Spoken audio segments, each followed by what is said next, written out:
যে স্বামীকে কিডনি দিয়ে বাঁচালাম সে স্বামী আমার ক্ষত জায়গায় লাথি মারত। অনেক নারীতে আসক্ত।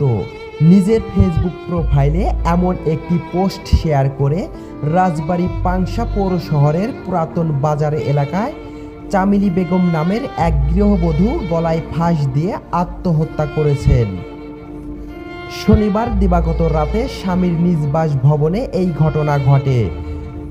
চামেলি বেগম ওই এলাকার কামাল মণ্ডলের স্ত্রী। স্বল্প খরচে অসাধারণ আয়োজন, বিয়ে, জন্মদিন, গায়ে হলুদ বা যে কোনো সামাজিক অনুষ্ঠান। স্বপ্নের অনুষ্ঠান হোক আমাদের সাথে।